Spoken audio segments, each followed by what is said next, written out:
So guys, mag-unbox ta og parcel. Ug unsa bagay sulod ani, legit pa kahani.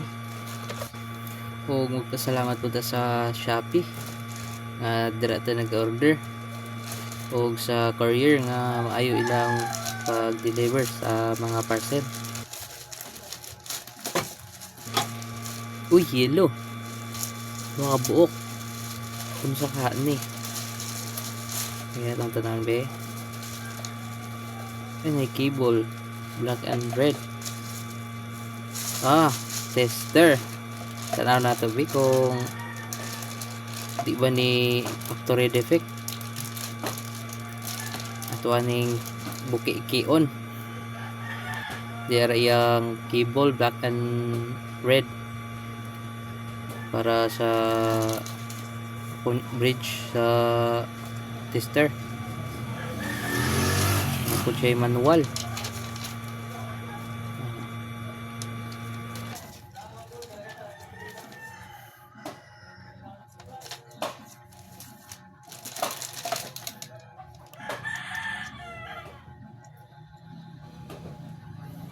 So ato nakita guys, okay siya guys. Then nakabalot siya bubble wrap.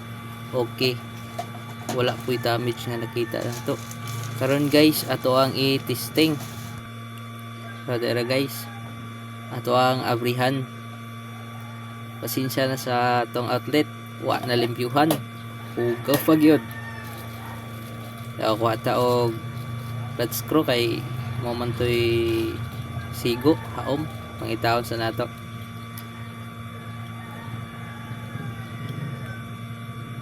Kaya makitaan diara si akong abrihan guys ang cellophane. Nakita niyo guys na kabalot og cellophane para di siya mahugawan, magasgasan. Grabe si Sailor, thank you Sailor. Pero ato pa ning i-test kay sino ta kabalo factory defect ay ato ang kwarta. Abrihan na to ang screw. Este tanggalon ay. Pag yun patanggal. Kulang pagamay. Kabo na diri. Dera guys ang sulod sa tester mo na yung module, yung display digital. Makita na to yung battery. Kay na-order ko sa Shopee ragyapon. Legit siya. Sabi na ako scam. Kay naiuban scam. Kay sa kuha na legit. Thank you Sailor.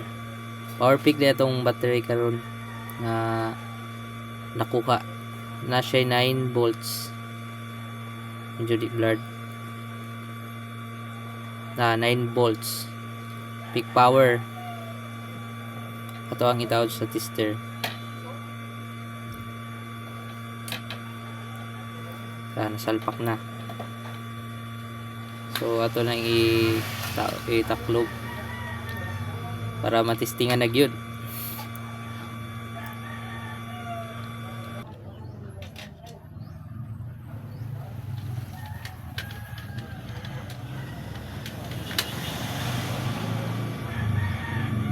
Atong giuyo kay bisi kagol-kagol. Atong hugtan. Na-shake ang mga master pero akong giuyog-uyog. Dili man siya mo kagol-kagol. So okay na. Nahugtan na. Atong itis sa 1000 volts, 200 volts, 20 volts. So okay man siya guys. Itong yun. Testing na to sa kuryente. Gamitan na to og cable.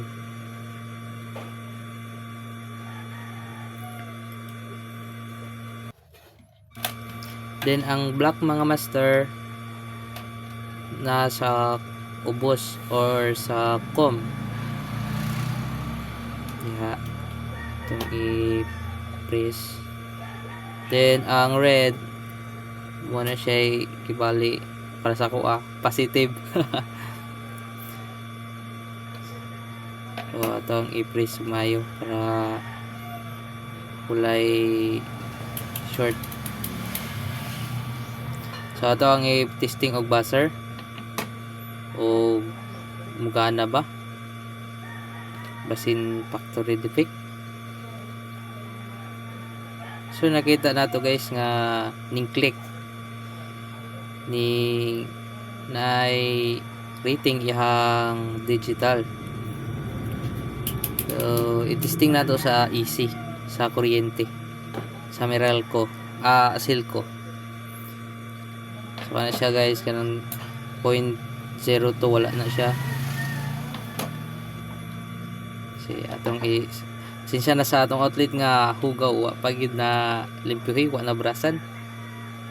Uy, wa may rating la. So man factory defect. Ay delikado, patay, wala gyud. Ay gay, wa day kuryente, okay ra na. Naatay solar setup dito ta, tara mag nainay lang bisig madagma lawan ta ni.